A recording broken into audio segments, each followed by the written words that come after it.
여러분 혹시 바다의 로또라고 하는 걸 혹시 들어보셨습니까? 바다에 무슨 로또가 있겠습니까? 바다에 있는 아주 보물, 그걸 이야기하는 것이겠죠. 러시아의 보물선 그런 이야기가 아닙니다. 아라비아해 오만이라고 하는 나라에 20년 동안 조그마한 배를 가지고 물고기를 잡았던 한 어부가 있었습니다. 그날도 바다로 나가서 열심히 그물질을 했지만 고기가 시원찮게 잡혔습니다. 이제 마지막으로 한번 던져보고 들어가야 되겠다 생각하고 바다에 그물을 던졌는데 제법 묵직해졌습니다. 이제 좀 큰 놈이 걸렸구나 생각하고는 힘을 내서 그 무거운 그물을 끌어올렸습니다. 그런데 그물이 턱 올라오자 잡혀라고 하는 고기는 안 잡히고 이상하게 흰 기름이 덕지덕지 붙은 큰 덩어리 하나가 그물에 턱 걸린 겁니다. 이게 뭔가 냄새도 이상한 냄새를 막 풍기고 또 기름도 이렇게 덕지덕지 있어서 이게 뭔가 이렇게 보니까 버리려고 보니까 이게 그냥 기름 덩어리가 아니에요. 그냥 쓰레기가 아니에요. 알고 보니까 이 바다에서 이 어부가 건져 올린 건 바로 용연향이라고 하는 세계의 3대 향으로 꼽히는 침향, 사향, 용연향, 이 재료가 향수를 만드는데 아주 고가로 이렇게 사용이 되는 그런 재료랍니다. 향유 고래 몸에 이렇게 축적되어져 있다가 그것이 몸 밖으로 배출이 되면 그게 이렇게 바다를 떠다니게 되는데 이게 보통 가격이 아니에요. 이 가지고 가서 킬로그램을 무게를 재보니까 무려 60kg 정도 됐대요. 이걸 돈으로 환산하니까 놀라지 마세요. 28억 4천만 원이나 됐다. 바다의 로또라고 할 만하죠. 이거 이제 바다에 다니면서 쓰레기가 보이면 그냥 여러분 흰 게 둥둥 떠다니면 그냥 무심코 지나가지 마세요. 혹시 저게 그거 아닌가? 근데 그건 향유 고래 몸에서 나오는 겁니다. 사람이 버린 이 쓰레기는 아닙니다. 만약에 이 어부가 그게 이런 게 걸렸어 하고는 그냥 그 가치를 모른 채 그냥 버려버렸더라면 정말 인생 일대에 한번 얻을까 말까 한 그런 기회를 아마 그 가치를 몰랐기 때문에 놓쳐버렸을 수도 있을 것입니다. 그런데 그 어부는 그걸 알았어요. 이 용연향이라고 하는 게 얼마나 귀한 건지. 그리고 그걸 통해서 완전 팔자가 바뀌어버렸습니다. 여러분 가치를 아는 게 참 소중하죠. 가치를 몰라주면 그것은 제대로 값어치가 되질 않습니다. 그것의 가치, 사람의 가치, 물건의 가치, 그것을 소중하게 여기는 사람에게는 얼마든지 대가를 지불해서라도 그것을 얻고 싶어 합니다. 골동품도 그렇고 또 소장하고 있는 어떤 물건들도 그렇죠. 그런데 가치 중에 가장 소중한 가치가 있다면 그건 아마 생명에 대한 가치일 것입니다. 우리 인생에 대한 가치죠. 다른 말로 저와 여러분 한 사람 한 사람의 가치입니다. 내가 어떤 존재인가, 내가 어떤 가치 있는 사람인가, 그것을 깨닫느냐 깨닫지 못하느냐, 그 가치를 인식하며 살아가느냐 그렇지 않느냐, 엄청난 차이가 나게 됩니다. 사람들은 저마다 각각 자신에 대한 가치를 여러 가지 통로를 통해서 가지게 됩니다. 첫 번째는 자기 자신이 자기에게 가치를 매깁니다. 자기의 어떤 외모나 자기의 어떤 능력이나 자기의 어떤 소유한 것을 가지고 스스로 자기에게 가치를 매겨요. 나는 이만하면 쓸만한 사람이야. 나는 이만하면 성공한 인생이야. 나는 이만하면 유능한 사람 축에 들어. 이렇게 스스로 자기에게 가치를 매기기도 합니다. 반대로 나는 별로 내세울 게 없는 그런 사람이야. 나는 보잘것없어. 나는 능력도 없어. 나는 별로 세상에서 그렇게 인정받고 이룬 것도 없어. 그러면서 스스로 자신의 가치를 이렇게 낮게 잡는 사람도 있습니다. 그게 옳을 수도 있고 틀릴 수도 있죠. 또 한 가지 다른 그 가치는 어떻게 해서 우리가 자기 자신을 가치를 평가하는가 하면은 다른 사람에 대한 평가 때문이죠. 다른 사람이 나를 저 사람은 저래, 이 사람은 이래, 그렇게 평가를 내립니다. 우리 자신이나 아니면 다른 사람에게나 그렇게 평가를 내리는 그 기준들은 다양합니다. 어떤 외모를 가지고 비교를 하기도 하죠. 평가를 하기도 합니다. 저 사람은 예뻐, 저 사람은 못났어, 나는 예뻐. 상대적인 거죠. 다 예쁜 게 기준이 어디 있습니까? 예. 근데 근자감이 있는 사람이 있어요. 근자감이 뭡니까? 근거 없는 자신감. 별로 안 생겼는데 막 잘난 척 막 이렇게 나갈 수도 있어요. 예? 별로 뭐 인정해 줄 것도 없는데 막 자기 잘난 척 막 이렇게 자기 스스로 그렇게. 여러분, 그게 긍정적인 그런 면도 있습니다만은 주변의 사람은 참 피곤합니다. 막 혼자 근자감에 사로잡혀가지고 막 다니면 그 사람하고 같이 별로 어울리고 싶지가 않아요. 지만 잘난 줄 안다고 막 그런 생각할 수 있죠. 어쨌든 여러분, 이런 자신감, 또 자신에 대한 어떤 평가, 자신에 대한 어떤 가치, 이것들은 세상에서는요, 돈이나 어떤 학벌이나 어떤 자기 업적이나 소유한 것, 세상 사람들이 그렇게 여기는 것, 이런 걸로 우리 자신을 평가하기도 하고 또 스스로를 그렇게 인식하기도 합니다. 그런데 말씀드린 대로 그 평가, 자신이 자기에게 내린 평가도 정확하지 않아요. 그리고 다른 사람이 내게 너는 이래, 저 사람은 저래, 그럼 그게 정확할까요? 그것도 정확하지 않아요. 여러분, 그렇다면 우리는 우리 스스로의 가치, 그것을 어디로부터, 나는 어떤 존재인가, 나는 어떤 가치 있는 사람인가, 여러분, 우리가 어디에서 그런 근거를 찾고 발견할 수 있겠습니까? 성경을 통해서 우린 것을 발견해야 되는데요, 여러분, 우리는 근자감이 아니라 하자감을 좀 가져요. 제가 이건 그냥 줄임말로 제가 그냥 만든 겁니다.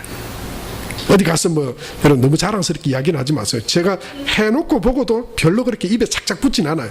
뭐 하자감, 이 뭡니까? 하나님이 주신 자존감입니다.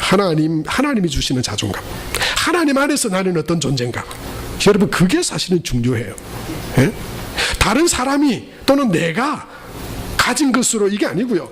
하나님 안에서 나는 어떤 존재인가. 그게 중요한 거죠. 또 성정성이 중요해요. 성정성 맞나요? 맞네요. 네. 성경이 말하는 정체성, 성경 안에서 나는 어떤 존재인가.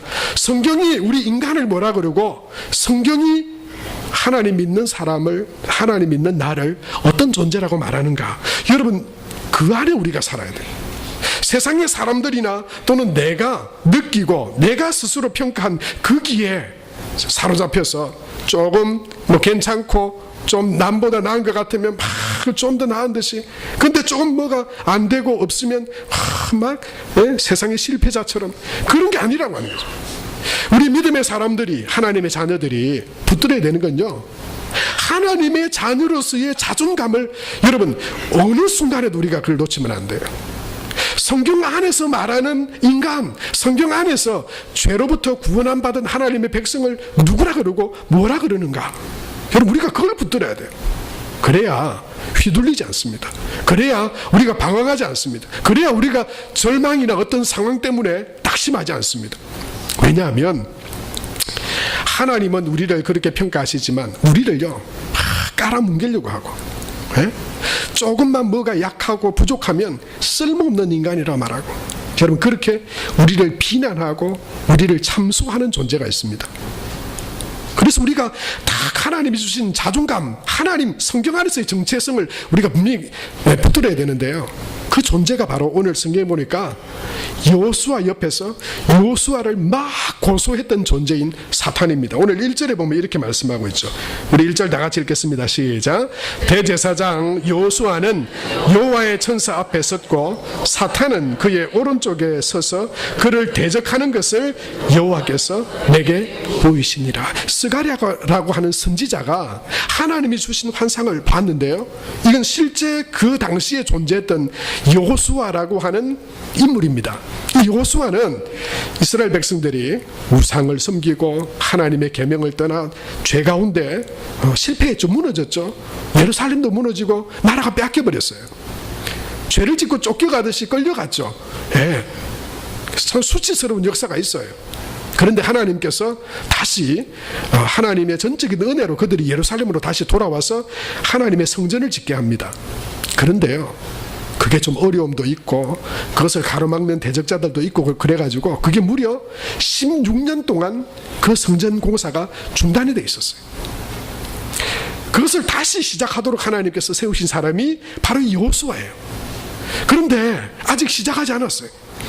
16년 동안 중단되어 있었고 그게 너무 어렵고 큰일 같아 보여서 주저하고 있는데 사탄이 여호수아를, 하나님 앞에서 여호수아를 대적하는 것을 이 스가랴 선지자가 봤다 그랬어요. 여러분, 여기서 대적한다라고 하는 거는요, 다른 공동번역 성경에 보니까 어떤 의미냐면 그 오른편에 서서 그를 고발하는 것을 나에게 보여주셨다 그랬어요.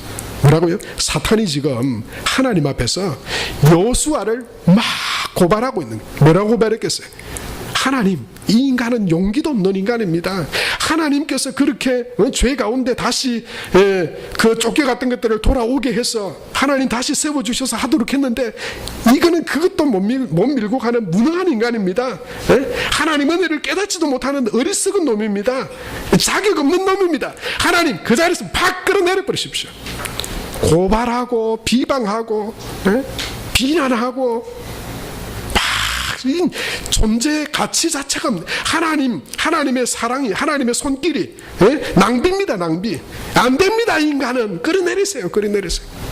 지금 사탄이 그걸 비난하고 있는 거예요. 가만히 보니까요, 오늘 이 성경뿐만 아니고 욥기에도 보면 사탄이 등장해요. 욥기에 보면 욥이 성경에 보면 그가 하나님 앞에 하나님을 경외하고 악에서 떠난 자라 그렇게 말해요. 그런데 사탄이요, 하나님 앞에서 뭐라 그럽니까? 하나님, 욥이 왜 그렇게 하나님을 예배하고 하나님을 섬기는 줄 아세요? 흠을 찾을 수 없으니까 뭐라 그러냐면요, 까닭없이 그러겠습니까? 하나님 까닭없이 그럴까요? 죄나 흠은 안 보이니까 다른 걸 덜 주는 거예요. 지금 욥이 가지고 있는 걸 한번 끌어내려 보세요. 그의 육신을 한번 쳐보세요. 그의 재산을 한번 쳐보세요. 그의 자녀들을 한번 쳐보세요. 그래도 그가 하나님을 섬기는지 한번 보세요. 까닭 없이 그가 하나님 섬기겠습니까? 여러분, 별게 없으니까 없는 걸 까닭을, 이유를 만들어서 막 시험하려고. 왜 그러겠습니까? 넘어뜨리려고 그래요. 욥을 끌어내리려고. 여러분, 사탄이요, 우리는 쓸모없는 존재고 우리는 무능한 존재고 우리는 자격 없는 존재라고 막 우리를 그렇게 비난하고, 여호수아도 욥도 지금 막 비난하고 있는 거예요. 요한계시록에 보니까 12장 10절에 보니까 뭐라고 말씀하고 있냐면요, 우리 다 같이 한번 읽읍시다. 시작. 내가 또 들으니 하늘에 큰 음성이 있어 이르되 이제 우리 하나님의 구원과 능력과 나라와 또 그의 그리스도의 권세가 나타났으니 우리 형제들을 참소하던 자, 곧 우리 하나님 앞에서 밤낮 참소하던 자가 쫓겨났고. 그래. 여러분, 밤낮 참소한다, 이게 뭡니까? 비난하고 끌어내리고 하고 약점을 붙들고는 약점이 안 보이면 까닭없이 무슨 꼬투리라도 걸어가지고 아이고 나는 안 돼, 나는 무능력해, 난 자격 없어, 나는 실패자야. 스스로의 가치를, 하나님이 주시는 가치가 아니라 여러분, 사람이 흠이 없는 사람이 어디 있어요? 연약한 게 없는 사람이 어디 있습니까?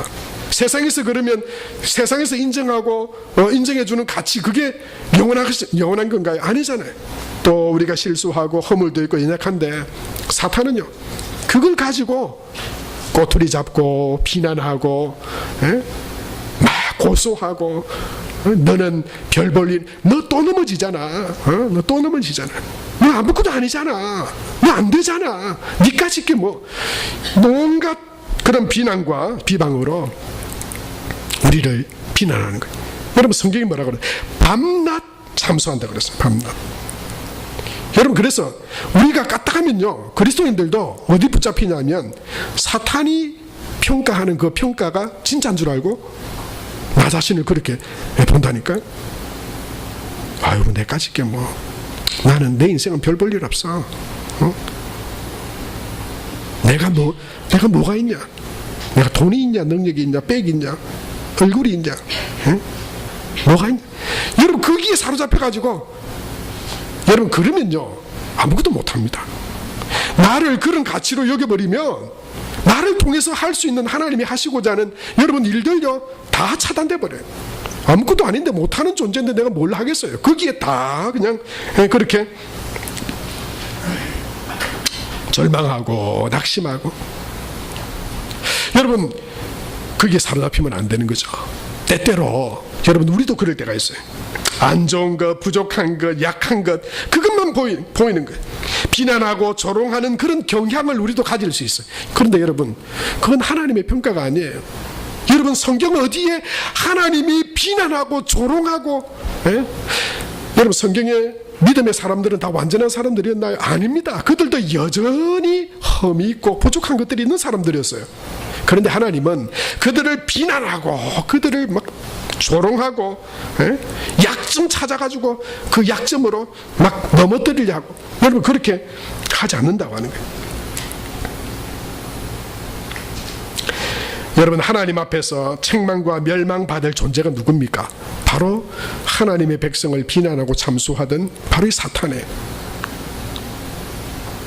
부족하지만 흠도 있지만, 그러나 여러분, 그 중에서 좋은 것을 보고, 잘하는 것을 보고 칭찬하고 격려하고 여러분 함께 세워줄 때, 그것이 성령께서 하시는 역사잖아요.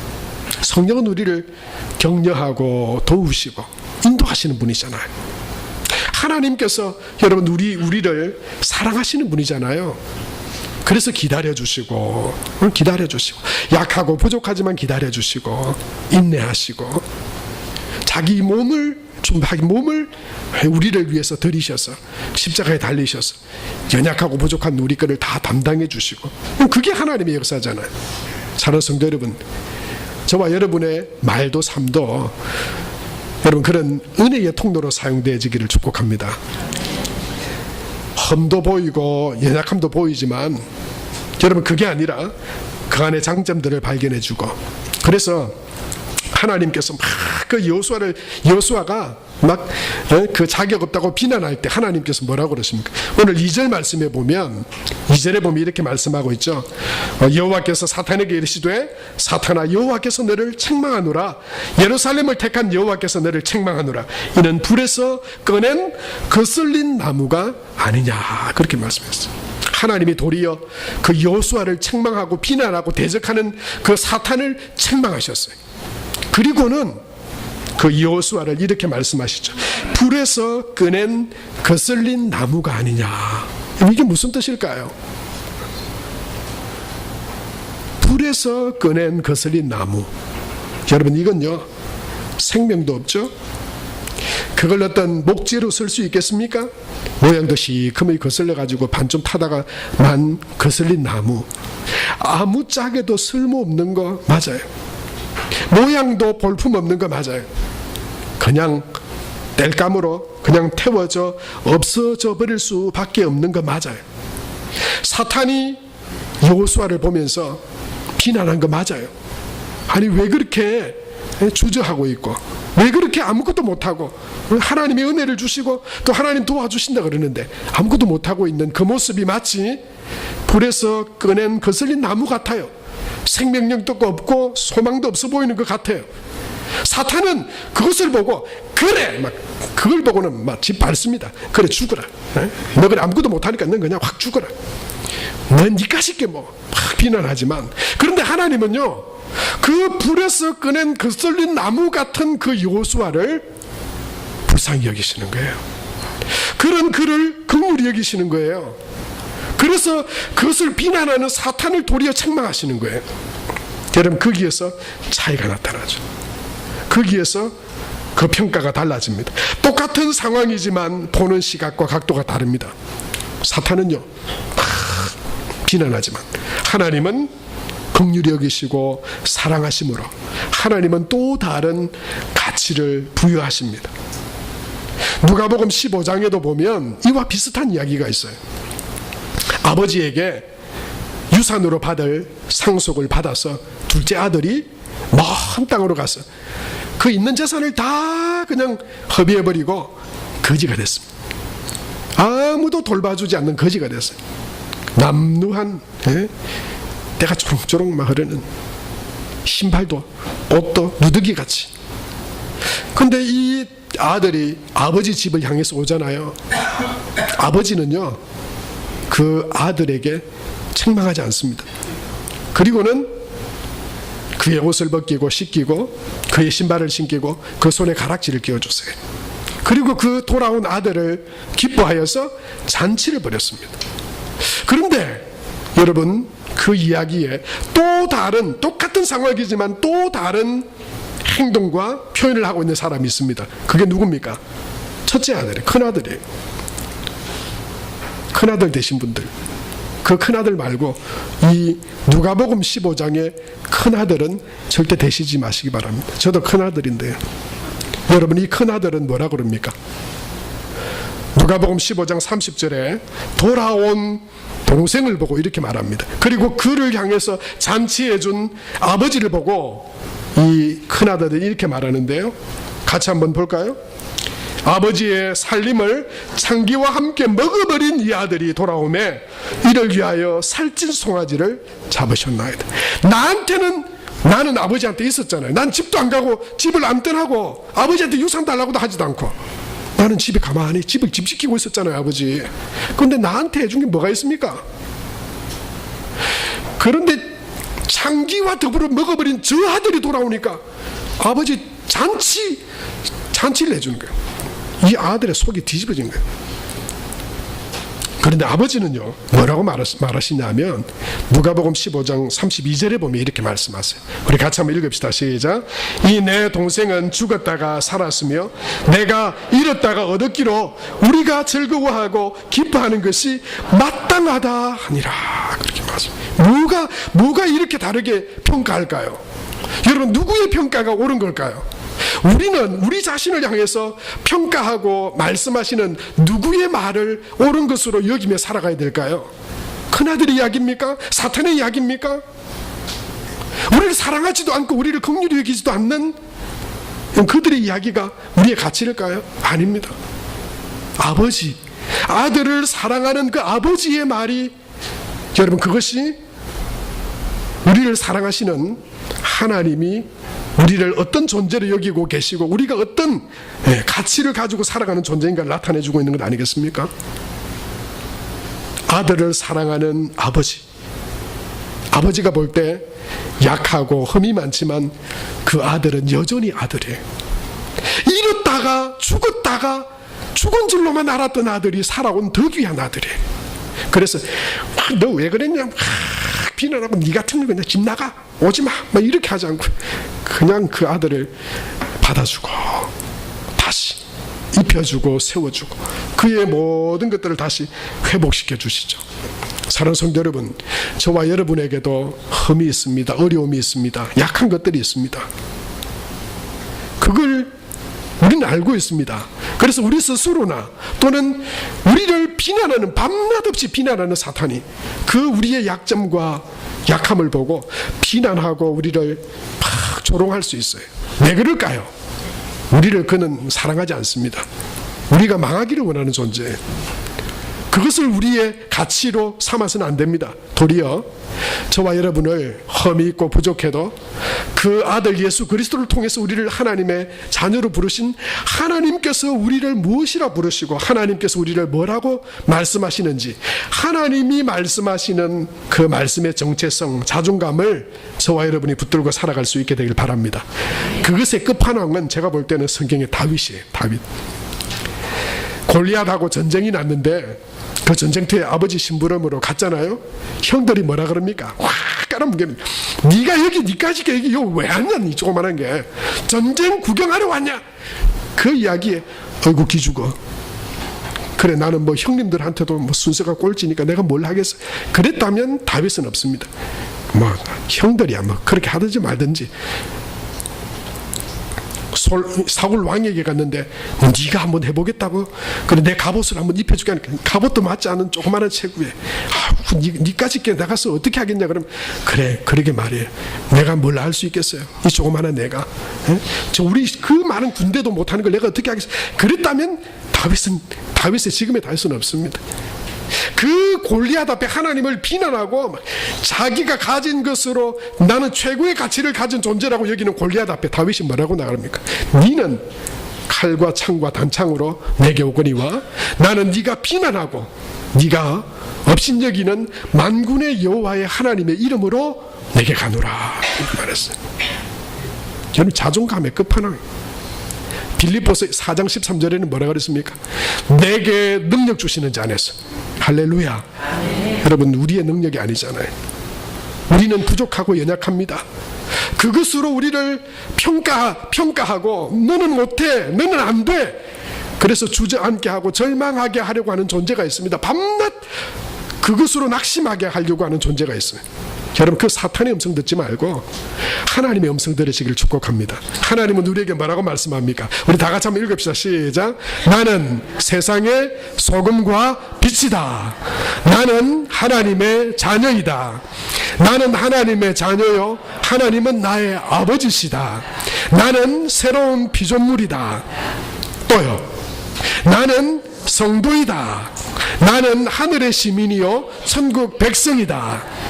나는 택하신 족속이요 왕같은 제사장이요 거룩한 나라요 하나님의 소유된 백성이다. 여러분 예수 그리스도 안에서 이런 자존감과 정체성을 가지기를 축복합니다. 여러분 때로 힘들고 어려워도 내가 세상의 사람들의 조건과 그 기준으로 볼 때는 별것 아닌 것 같은 존재로 보여질 그때에도 나는 하나님 안에서 하나님의 존귀한 자녀다. 하나님의 그 크고 놀라운 사랑을 받은 하나님의 사람입니다. 나는 마치 불에서 꺼낸 거슬린 나무 같은 존재일지라도 그런 나를 하나님이 사랑하시고 하나님의 자녀로 부르시고 택하여 주셨다. 여러분 우리가 가진 능력으로 된 것 아니죠. 우리가 그것을 자격으로 소유한 것 아닙니다. 오늘 4절과 5절 말씀에 보면 우리가 그렇게 하나님의 존귀한 사람들, 하나님께서 도리어 사탄을 책망하고 여호수아의 그 모든 부족함과 연약함을 다 덮어주시고 그를 통해서 계속해서 하나님의 일들을 이루어가기를 원하시는 하나님은 그의 죄를, 그의 악을 제거해 주심으로 하나님의 존귀한 자로 쓰임받도록 그를 택하여 주셨어요. 5절 말씀에 보면 하나님께서 그에게 정결한 관을 씌워주셔서 그를 하나님의 자녀로 백성으로 인정해 주셨어요. 사랑하는 성도 여러분, 우리가 그냥 구호로 내가 자녀된 것 아니잖아요. 내가 어떤 노력으로 하나님의 백성 된 것 아니잖아요. 여호수아를 하나님께서 그 악을 제하고 그에게 존귀한 하나님의 백성으로 관 씌워 주신 것처럼 우리의 모든 허물과 죄에도 불구하고 예수님이 우리의 그 모든 허물을 대신하여 십자가에 죽어주심으로 그것을 믿는 하나님의 사람들에게 하나님께서 주신 의로운 하나님의 칭호요 또 하나님의 백성들에게 주신 가치인 줄로 믿습니다. 여러분 예수 그리스도 안에 하나님 안에서 여러분 세상의 어떤 평가나 세상의 어떤 가치에 우리의 삶의 가치를 두지 않고 믿음 안에서 하나님 안에서 예수 그리스도 안에서 나는 존귀하고 거룩한 하나님의 자녀요 백성이고 하나님이 내 아버지가 되시고 그분이 나의 보호자가 되시고 내 삶의 인도자가 되시고 능력 되심을 믿는 그 믿음으로 승리하는 저와 여러분이 다 될 수 있게 되길 바랍니다. 성도 여러분, 이것은 우리 신앙에 너무 중요한 이야기입니다. 왜냐하면 우리가 이 예수 그리스도 안에서 하나님 안에서의 이 정체성과 하나님 안에서의 자존감을 잃어버린다면 하나님이 성경을 통해 약속하고 계시는 그 어떤 복도 누릴 수 없기 때문입니다. 다른 말로 하면요, 하나님께서 성경을 통해서 예수 그리스도 안에 구원과 영생을 약속해 주시고, 그리고 믿음 안에 하나님께서 그의 인도자 보호자가 되시고 그의 기도에 응답하시고, 이 모든 약속들은 누구에게 주신 거냐면요, 나는 예수 그리스도를 통해 거룩하게 하나님 앞에 구별함을 받은 하나님의 자녀입니다. 백성입니다. 그 자존감과 정체성을 확실히 하고 있는 사람에게, 그것을 분명히 믿는 사람에게 주시는 약속이자 축복이기 때문입니다. 그래서 하나님의 그 약속과 그 영생과 구원의 축복은 바로 하나님의 자녀된 믿음과 그 자존감 가운데, 믿음 가운데 살아가는 하나님의 백성들에게 주신 약속입니다. 그에게는 이런 고백이 있을 것입니다. 마태복음에 보면 찬송가에도 우리가 그런 찬송가가 있죠. 공중 나는 새를 보라, 들의 백합화를 보라. 수고하지 않아도, 그리고 길쌈 수고 안 해도 하나님께서 먹이시고 입히신다. 그러면서 뭐라고 찬양합니까? 하물며 사랑하는 자녀를, 하물며 사랑하는 너희를 먹이시지 않으랴, 입히시지 않으랴. 여러분, 이 고백이 어디서 나오는 겁니까? 나는 하나님의 자녀입니다. 나는 예수 그리스도를 통해 구원받은 하나님의 백성입니다. 하나님이 내 아버지가 되십니다. 내가 믿음으로 하나님 앞에 나아갈 때 하나님은 하나님의 은혜와 능력으로 내 삶을 인도해 주십니다. 여러분, 이런 믿음의 고백으로, 그 믿음의 정체성 안에서 세상 가운데 하나님의 자녀로, 승리자로, 또 하나님의 은혜와 복을 누리는 그런 하나님의 백성들로 살아가는 저와 여러분이 다 될 수 있게 되길 바랍니다. 어떤 순간에도 그래서 당당하게 하나님의 자녀로서, 여러분, 내 어떤 조건이 아니라 하나님의 자녀로서 당당하게, 담대하게, 또 믿음 안에서 기쁨으로, 믿음의 확신 가운데 살아가는 저와 여러분이 다 되기를 축복합니다. 하나님 은혜를 감사합니다. 부족하고